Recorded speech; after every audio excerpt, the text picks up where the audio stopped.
wannan hukuma ta shekara 10 ba ta yi ko da dakika guda ta hanya a jihar Kebbi ba.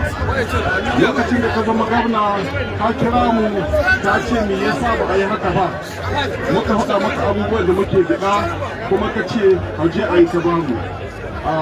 Ka buƙace mu da a tabbatar da ayi kilomita 300 a cikin wannan jiha a shekarar ta gabata.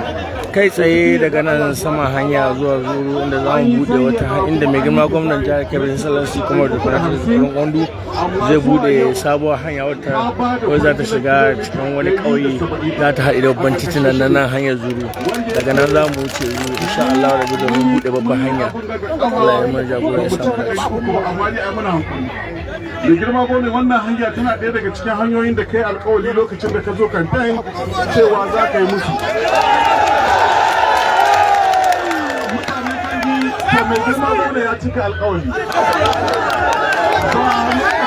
Ba lokacin kamfen ba ne, amma dole mu haɗa muku cewa tunda ya cika alkawali ko kuma ku ɗaukar mai alkawalin cewa ƙwanku da kuma fata ku kun zama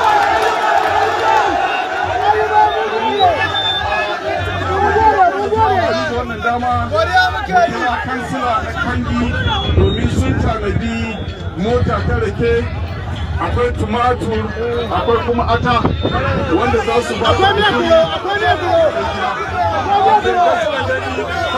Kangi zai ce yi godiya ina ke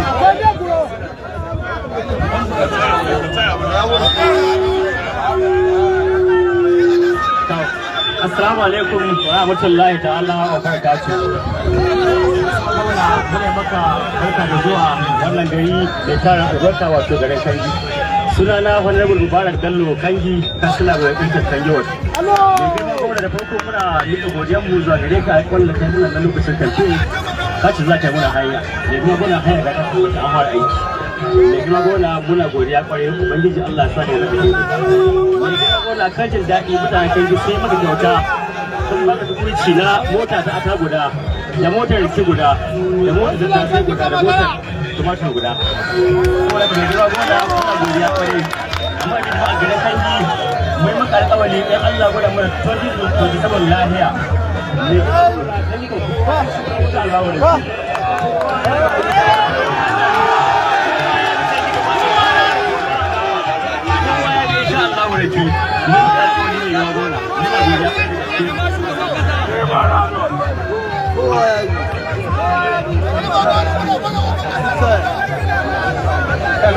a yanzu nan kuma jama'ar Kangi ku saurara za mu gayyaci mai girma gwamnan jihar Kebbi kuma da Dr. Nasir Idris Ɗauran Gwandu domin ya buɗe aikin ita wannan hanyar.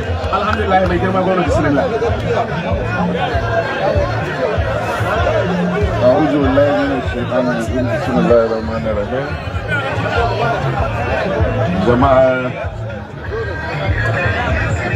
wanda suke wannan wurin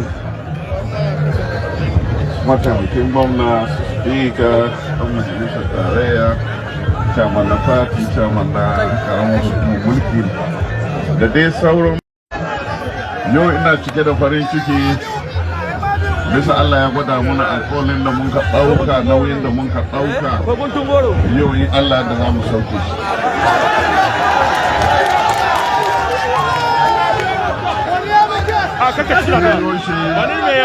Kun shekaru